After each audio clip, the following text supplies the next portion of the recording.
Unity of Houston is an inclusive church where we seek to understand and live the teachings of Jesus and other spiritual masters.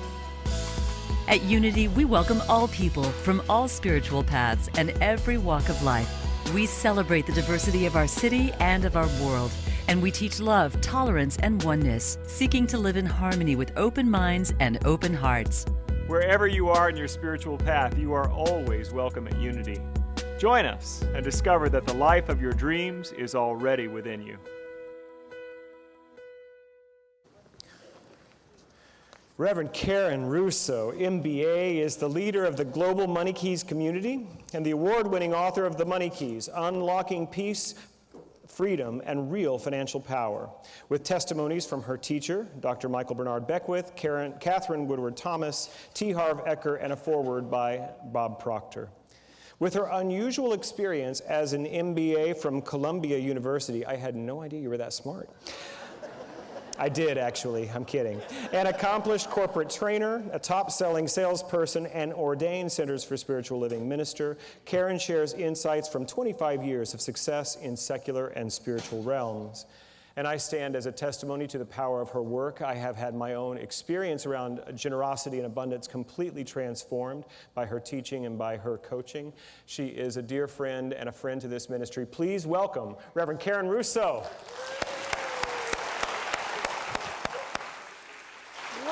Thank you. Oh.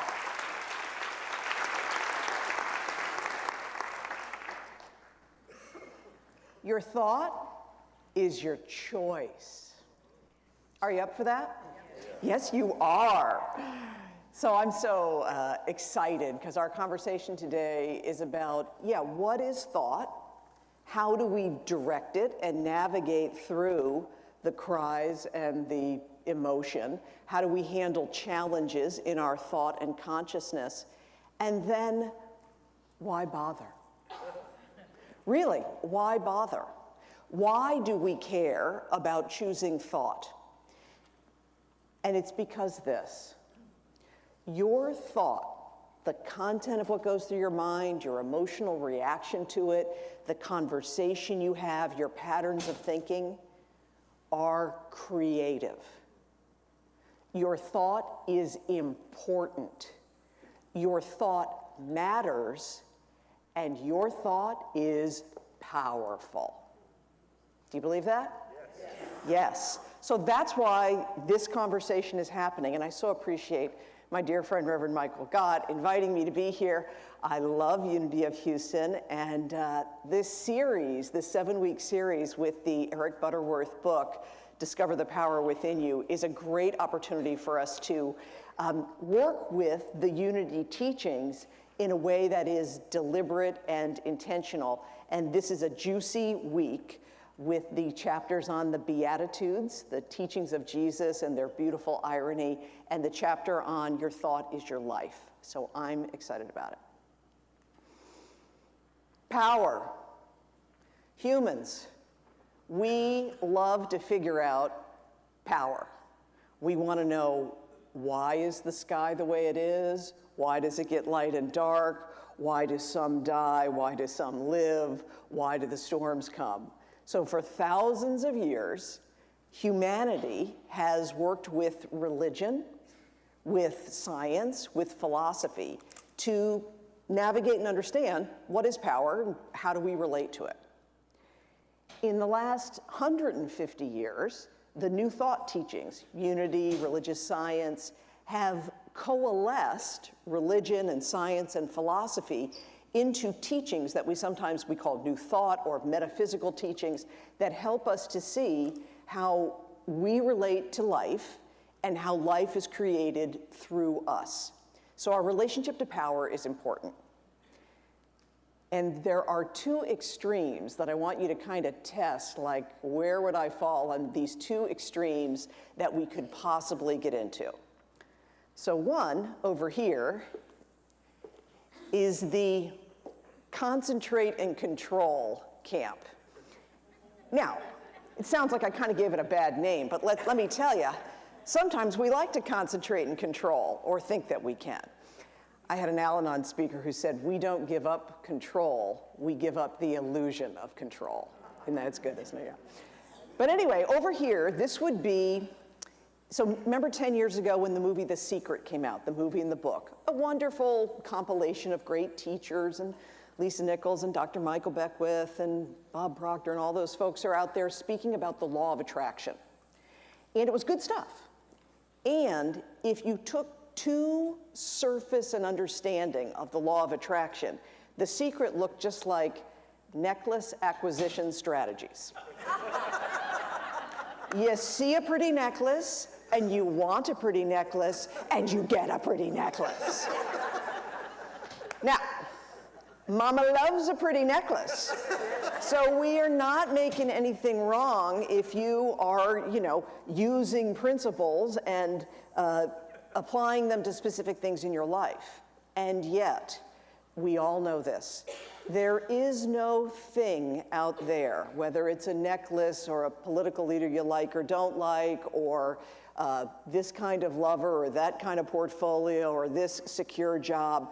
There is no thing out there that can give us often what we really want. So for example, security or freedom or joy, those things are God qualities. If we think they come from a thing out there, being one way or another, we will always feel that we're searching amiss. We'll always doubt it. And that's because we are wise, because we get it. If it's a thing out there, it has a beginning, a middle, and an end. It will come and go. And something in us, we know that. And because we know it, we'll always be searching for the next thing.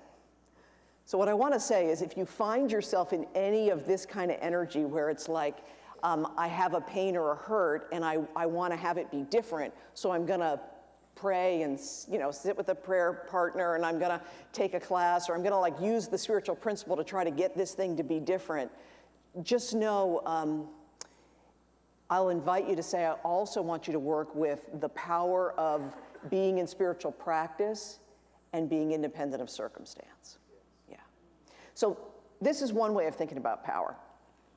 Now on the other side, sometimes there's a camp over here, and I'll call this the it doesn't matter folks. So I'm going to maybe push a little bit here, but this would be, there's beautiful metaphysical teachings that say this realm is an illusion. It's a dream. It's not real. There's something greater. And while that can be true, if you take a surface understanding of those teachings, well, you probably heard the story. Have you heard the one about the preacher, the monk, and the metaphysician? Do you know that one? Okay. One day, a preacher, a monk, and a metaphysician all die on the same day, and they're surprised to find themselves in hell. So the preacher looks around and says, I have sinned. I must repent. And the monk looks around and says, I have karma I will accept. And the metaphysician looks around and says, it's not hot and I'm not here. Okay, so it's not hot and I'm not here. And I know I have certainly done some version of that myself. Like, something is so either painful or I'm so upset or confused by it, I'm going to just remind myself that something greater must be true.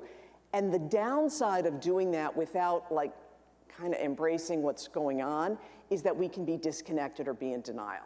So just notice if that's one of the ways you relate to power and our creativity.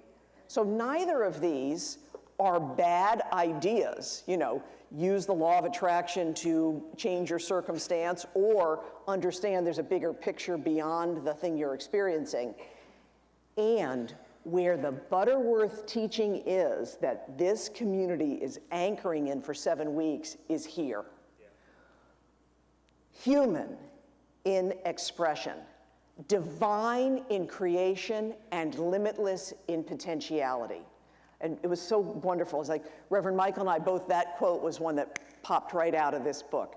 human in expression, divine in creation, limitless in potentiality, and practicing these ideas right in the midst of what's going on in our lives right now.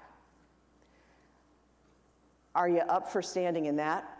Yes. Yes, you are. So I would invite you, I'm going to talk about three things: potentiality, inclusion, and the power of choice, how we create. I'll invite you to bring something to your heart and mind as you listen to this message that's really specific for you.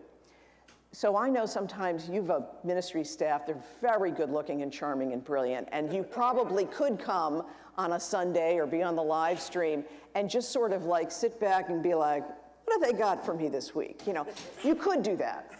However, you'll have a much greater application of what you experience on Sundays in your own life if you kind of bring something to the table. So I'm going to invite you, take a moment right now and look over your own life and look out to your beautiful Houston community, to this country, all countries, all beings. Bring something to mind that feels specific and decide that you want to have like a deeper insight or a transformation around that particular thing. And I'm going to give you 3 ideas and partly the affirmation that will go with the ribbon here. So have you got something? So if so, give me a nod or a yes. Yes, okay, yeah, beautiful. So let's begin with potentiality. The teachings of Jesus in the Sermon on the Mount, the Beatitudes, are so beautiful and ironic and mystical when it comes to the potentiality of who we are. I call this the blessed be. It's the beautiful teachings where Jesus shares, blessed are the poor in spirit, the meek, those that hunger and thirst, they that mourn, because those are the folks that will see the kingdom of God, that will be fed, that will be comforted, that will receive the mercy, that will inherit the kingdom. And there's just a tremendous, at the time, that was a radical notion that those that were exhibiting what seemed to be the weak and the meek would have the inheritance of the divine. But that radical idea has stood the test of thousands of years because it is a teaching about our own consciousness. That often we can think that I want to feel strong because then I'll get the power, which will then get me what I think that I want. But we're being led into this idea of humility before the infinite nature of the divine.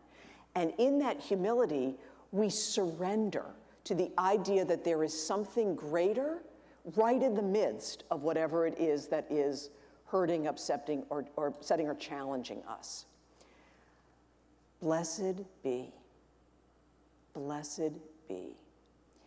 So let's take the thing that is your issue and almost like you can kind of half close your eyes, and you might even take your hands from just where you're sitting and just kind of reach them upwards, which represents the divine. And just feel, blessed be, that there is, for this issue, this challenge, this problem, this question, there is a greater reality that is the good of God, that is beyond your best thinking, that is beyond your past experience, that is beyond what you could outline. And just feel the awe, the humility, the wonder, but also that you're part of it, and that infinite potentiality, it's not just outside and around, it's also within you. So take a moment to really feel that. And if you're comfortable, I'll say the 2-word affirmation and you can repeat it. So I'll start. Blessed be together. Blessed be. Yes.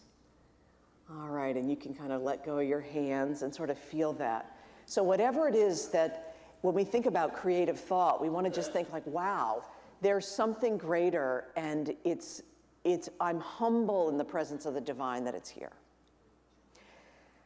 And now our second thing is like me, and it's going to be the blessed me practice. So you'll remember You know, when The Secret came out 10 years ago, so Dr. Michael Beckwith, who was one of my beloved teachers, and I was in Los Angeles at the time, and then I moved to Arizona, which is where I live now. And when The Secret came out, it was like Dr. Michael came to Arizona, and you know, on some random Tuesday night, there's like 500 people in a tiny hotel in Mesa, Arizona, because people were swarming in, you know, to see this teacher from The Secret. And he got up and he said, the way it is now is I walk through an airport and people are grabbing at me. Hey, I saw you in The Secret. Is it true that I can use these principles to get more profit in my business? And what Dr. Michael turned to us and he said, you don't use the Spirit uses you. Yeah, can't you just feel that? I mean, I get it. It's like the Spirit uses you. So one of the things I really admire about him is he kind of rode that wave of like this sort of consumer mass consumption of law of attraction and kind of came, you know, and stayed true to himself and kind of came with the teaching. So it's like that idea that the Spirit uses us, I want to say all of us. All of us. So everyone and all of us, the darkness and the light. So this is really important. And Butterworth talks about he talks about the scriptures that are things like, I am surprised, or the thing that I did not want has come upon me. That like how could I'm going after a growth, but then the obstacles or the challenges come up, or the thing that I didn't want to have happen is occurring. And what Butterworth says, which I think is beautiful, is temptation, you know, the idea that something's wrong, is a sign of our growth. That in order for us to move past the inertia that needs to shift when we want to make a change, we must confront the adversary, the thing that is different, the challenge, the dark side of it, the shadow. And we are to agree with our adversary. And he says quickly. And what I want to say is, don't skip it. So, for example, if whatever the issue or concern you have has activated or triggered sadness or anger or frustration or some old pattern, sometimes we can think, well, what I want to do is like, I want to deny it right away and affirm what's true about God. And what I want to say is include it. That inclusion means if there's something in me that is emotion or upset or resistance or challenge, it represents energy. And because everything in me is of God, it is a God energy that often wants to be included in the whole. So you know this. If we deny something, it can fester. And then, I don't know about you, my thing is anger. It's like, you know, mostly you could tell if I'm angry. But in case that, sometimes I think I should manage it a little bit, right?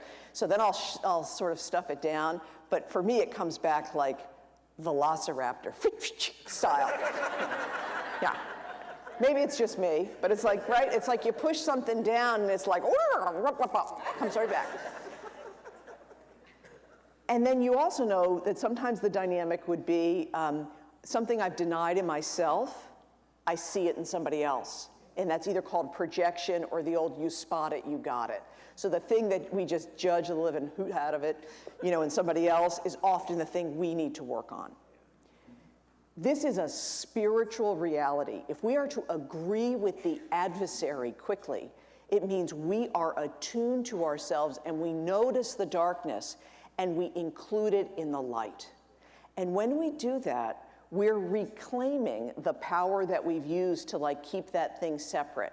And when we have that, like the full embrace of who we are, we're naturally less defended against slings and arrows or other people's experience, and we can be more in a community where people might have different political ideas or different approaches to prosperity, or some would like something and some might not like it.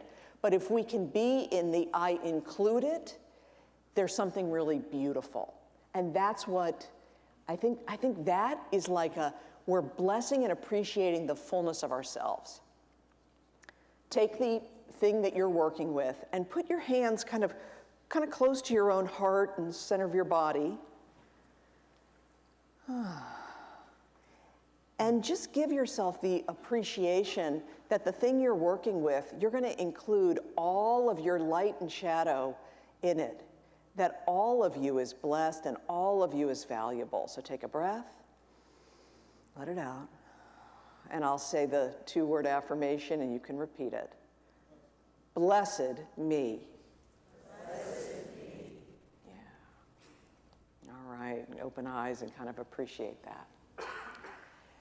Okay, and then our final piece is the blessing for the all. It's like, how do I take the potentiality of the divine, the willingness to include all of my own reactions and stuff, how do I take it into the creativity of thought? And I want to speak a little bit about, remember I said, earlier I said, like your thought is matters, it's important, it's creative. So how does thought create? And this is, in some ways, Unity 101. It's the idea all is God and God is good, therefore I am of that good and of God. I use my thought through affirmations and denials in order to guide my actions. Prayer anchors me to the thing I desire, and that creates the experiences that I have. And that, I come from the religious science teaching, is very much our religious science idea, that there's the first cause, spirit, idea in the mind of God, acted upon by law, which is life saying yes to what consciousness is holding, and then that reveals in results the body of our experience. Jesus said it really simply, the kingdom of heaven is within, and it is done unto you as you believe. So if you want to like net it out, that would be the simple version. And so, when you're in an Adventures in Faith group, when you're meeting with a prayer partner, when you're doing your own spiritual practice, we often will focus on what is it that you desire? What is the spiritual quality that you desire that's behind whatever the kind of outer goal is?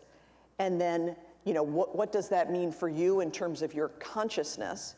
And I like to think of consciousness as it's the content of the thought, the emotional reaction held in place by our conversation, what we say about it, with repetition and intensity. Like that's what creates patterns of thinking, which is the consciousness that creates. So it's not just like random thought goes through and, if I believe it for a second, bad things happen. It's more like what is the totality of thought, emotion, conversation I'm developing consciously, right? Because we know that thought can create accidentally, but it's more powerful to come to a community like this to be purposeful about it. I want you to also know that you can create, in this sort of elegant way of like spirit, consciousness, action, results, is that we also create from the action to the divine. So many of you know the 12-step programs, a beautiful example of act your way into right thinking. So that's a place where you can put down the drink or the drug or the behavior, you change the action, and then engage in actions like I go to a meeting, I help others, I am of service, I read the book. I take actions which then develop a thought of freedom and possibility and gratitude, and often has a spiritual awakening so that I discover a power greater than myself because I couldn't have done that on my own. So I tell you that because I want you to start to understand that when we say your thought is your life and it is creative, is that you are artists with beautiful lives doing things on purpose. And if you can work with whatever the issue is that's in your life in a way that is the consciousness creates the experiences I choose create the consciousness, it's beautiful. And for those that come to the workshop this afternoon, and I understand that the football teams are all playing tonight, so if you're managing your sports kind of thing, all right, yeah, if you're gonna grab a bite and come on back, the thing I've been working with people about money is I find it's really helpful to have weekly, what I call wealth rituals, where you have a combination of focus and action with your money and gratitude and receptivity, because what that creates is like a sustainable vitality in your money and finances. So I'm kind of giving you like, how do we apply these ideas of creative thought in a variety of different areas? And then when we're aware of how life is creating, we also want to open up and realize that there is no healing for one that doesn't affect the greater. And this is something very beautiful. You know, it's why when people rise here in the sanctuary and say a blessing of being heard for each other, it does make a difference to the individuals here, but we're connected to everyone. So it makes a difference to all beings. And that's why, you know, the third week visitors are getting, like, we're making a gift in your name because we see your presence as valuable and it connects to something else. Your healing is both personal and it's transformational. So that's why our third affirmation is the blessed all affirmation. So if this is our third one, our final one, maybe take your hands and kind of put them out a little bit to the side and just recognize the people on your left and your right and in front and behind, and feel that your desire for a healing, for transformation, feel that it is a benefit to others. Even if for you it feels like, oh, it's just a little bit of the matter I make with others. Feel it, though. It matters. And we'll take a deep breath, release it. Blessed all. Blessed all. All right, you can release your hands. Oh, my sweet ones. So that is the journey that we've taken here with our thought. And I was appreciative. So I live in Arizona, and in terms of our sports team, it's mostly red, and we get sad every year when the Arizona Diamondbacks don't quite make it to where your baseball team does all the time. But I watched, and I like them, and they're a completely likable team, and I love that we have, like, this is like an Astros color, right? Okay, yeah, we love that. It's one life. That life is probably your baseball team. So with your wonderful ribbon, this week you're going to be working with Blessed be. The potentiality of the divine is ever present, limitless in potentiality. Blessed me, that I include all of it. I am human in expression and I value it all. And then the blessed all, divine in creation and making a difference for the whole. And what I know about you is when you're in this practice, when you are in tune with the magnificent spiritual beings that you are, everything about you matters. Everything about you is powerful. So thank you all so much.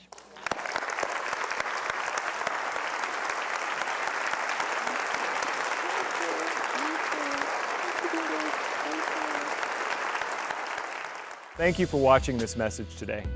I'd like to invite you to join us in person here on campus at Unity of Houston for Sunday morning or Wednesday evening services. If you can't be with us here on our campus, you can still join us live on Facebook or on our website, unityhouston.org, Sunday mornings at 11 a.m. Central.